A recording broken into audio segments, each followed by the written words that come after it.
Hello दोस्तों, आज मैं आपको बताने जा रहा हूँ कोडिंग क्या होती है या फिर प्रोग्रामिंग किसे कहते हैं। आपने बहुत सारी फिल्मों में देखा होगा कि दिखाया जाता है कोई आदमी है जो हैकिंग कर रहा है, कुछ हैक कर रहा है और कुछ स्क्रीन पे कुछ लिख रहा है, ब्लैक स्क्रीन पे काम कर रहा है। तो आपको देख के मोटिवेशन आता होगा, उसको बहुत ज़्यादा मोटिवेशन आता होगा। वही मोटिवेशन जो है वो प्रोग्रामिंग में सबसे ज़्यादा ज़रूरी है। अगर आप कोड करना चाहते हैं तो इसके लिए सबसे ज़्यादा ज़रूरी है आपका मोटिवेटेड होना। अगर आप किसी चीज़ को दिल से नहीं चाहते हैं तो आप उसे कभी भी नहीं पा पाएंगे। ये एक फैक्ट है जिसे आप पहले से जानते होंगे। मैं आपको बताने जा रहा हूँ कि ऐसा क्या है जिसे हम कोडिंग कहते हैं या फिर कोडिंग से क्या होता है। तो चलिए दोस्तों, हम स्टार्ट करते हैं। प्रोग्रामिंग या कोडिंग जो है वो एक एसेंशियल पार्ट है किसी भी कंप्यूटर सिस्टम का। जैसे आपने सुना होगा कि किसी भी सिस्टम में हार्डवेयर और सॉफ्टवेयर दोनों मिलके उसमें जान डालते हैं। तो जब तक हार्डवेयर और सॉफ्टवेयर किसी सिस्टम में नहीं होंगे तब तक वो सिस्टम किसी काम का नहीं है, या दोनों में से एक भी होगा तो भी वो किसी काम का नहीं है। इसलिए दोनों का साइमल्टेनियसली एक साथ होना बहुत ज़रूरी है। तो मैं अगर आपको बताऊं कि कोड हम क्यों करते हैं, तो कोड हम इसलिए करते हैं ताकि हम अपने फीचर्स को या फिर अपनी रिक्वायरमेंट को अपने अकॉर्डिंग इम्प्लीमेंट कर सकें या फिर किसी भी काम को सिंप्लीफाई कर सकें। जैसे मान लीजिए बरसों पहले की बात है, लोग पेपर और पेन पे पूरी अकाउंटिंग किया करते थे, खाता बही लिखा करते थे और सारी जो चीज़ें हैं वो अपने पेन और कॉपी से मैनेज करते थे।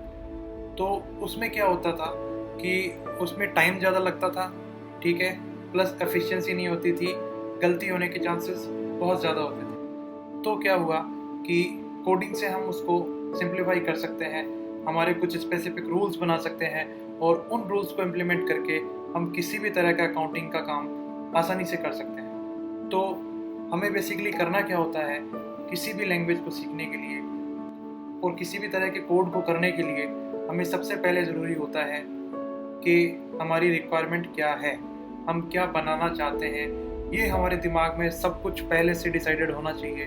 तो हम किसी भी तरह की चीज़ को या किसी भी बड़ी से बड़ी परेशानी को कोडिंग से हम दूर कर सकते हैं। हमारी रिक्वायरमेंट जो है वो किसी भी तरह की हो सकती है, ज़रूरी नहीं है कि वो कंप्यूटर से रिलेटेड ही हो, ठीक है। वो आप किसी भी तरह की प्रॉब्लम को सॉल्व कर सकते हो।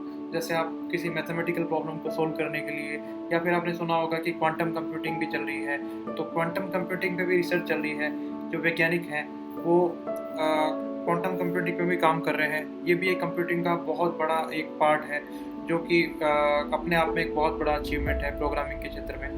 और अगर हम बेसिक कोडिंग की बात करें तो सबसे पहले किसी भी स्कूल या कॉलेज में आपको सी लैंग्वेज सिखाई जाती है। तो सी लैंग्वेज सीखने का सबसे बड़ा कारण यही है कि ये सबसे ज़्यादा यूज़ होने वाली और आज भी सबसे ज़्यादा पॉपुलर प्रोग्रामिंग लैंग्वेज है, ठीक है। तो प्रोग्रामिंग लैंग्वेज, इसमें ऐसा क्या है जिसने इसको आज तक ज़िंदा रखा है या फिर जो आज तक प्रोग्रामर्स के बीच में बहुत ज़्यादा पॉपुलर है, वो मैं आपको बताता हूँ। एक्चुअली इसमें क्या है कि इसमें किसी भी तरह के जो हार्डवेयर से रिलेटेड काम जो है वो आप सी लैंग्वेज में ही करते हो, क्योंकि इसका जो है यूज़ वो मशीन लैंग्वेज के बाद में सबसे ज़्यादा किया जाता है या फिर असेंबली के बाद में सबसे ज़्यादा किया जाता है हार्डवेयर से रिलेटेड कोड लिखने के लिए। आप किसी भी तरह का हार्डवेयर से रिलेटेड कोड लिखते हो तो उसमें सी जो है वो सबसे ज़्यादा एफिशिएंट मानी जाती है और ये प्रोसेसर के साथ डायरेक्ट कम्युनिकेट कर सकती है और किसी भी मेमोरी की लोकेशन को आप अपने हिसाब से मैनेज कर सकते हो। आपको जो भी रिक्वायरमेंट है उस हिसाब से आप कंप्यूटर की हार्डवेयर की मेमोरी को आप यूज़ कर सकते हो। तो इसमें कोई लिमिटेशन नहीं है, कोई बाउंडेशन नहीं है। आप जैसे चाहे वैसे किसी भी हार्डवेयर को यूटिलाइज कर सकते हो यूजिंग सी लैंग्वेज, ठीक है। इसमें सबसे पहले जो है इसको जो बनाया गया था वो यूनिक्स नाम के ऑपरेटिंग सिस्टम को डिज़ाइन करने के लिए बनाया गया था और पूरा यूनिक्स सिस्टम जो है वो आज सी लैंग्वेज में लिखा हुआ है। और उसके अलावा आप देख सकते हैं लाइनेक्स जो है, लाइनेक्स के जो भी डिस्ट्रीब्यूशंस हैं या फिर विंडोज़ की कर्नेल है या विंडोज़ की जो कर्नेल है वो भी आप देख सकते हैं कि सी लैंग्वेज में लिखी हुई है। इसके अलावा और भी बहुत सारे टूल्स हैं जो सी लैंग्वेज में लिखे जाते हैं। आप जितने भी तरह के गेम खेलते हैं या फिर जितने भी तरह की आप दूसरी चीज़ें करते हैं, जैसे जिसमें हार्डवेयर की इम्पोर्टेंस होती है या फिर स्पीड की इम्पोर्टेंस होती है, वहाँ पे आप सी लैंग्वेज जो है वो यूज़ करेंगे। वो एक प्रेफर्ड लैंग्वेज होती है। जितने भी हार्डवेयर्स के ड्राइवर्स लिखे जाते हैं जिससे वो सिस्टम के साथ कंपेटेबल होते हैं, वो सारे ड्राइवर्स आप देखेंगे कि सी लैंग्वेज में लिखे जाते हैं। और भी पता नहीं क्या क्या सी लैंग्वेज में बनाया जाता है। तो सी लैंग्वेज आज भी सबसे ज़्यादा पॉपुलर लैंग्वेज है। इसके अलावा लाइफ में एक प्रोग्रामिंग लैंग्वेज सीखना तो मैं समझता हूँ हर किसी के लिए ज़रूरी है, जिससे कि दिमाग का विकास बहुत ही अच्छी तरह से हो सके और उसमें सोचने की क्षमता विकसित हो सके।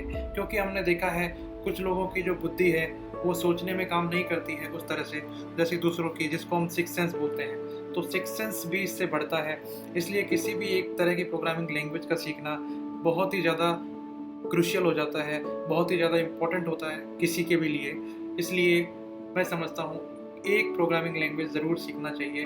और अगर मैं अपना पर्सनल ओपिनियन दूँ तो C language is the best for learning. और अगर आप स्टार्ट करना चाहते हैं तो सी लैंग्वेज सीख के स्टार्ट कर सकते हैं।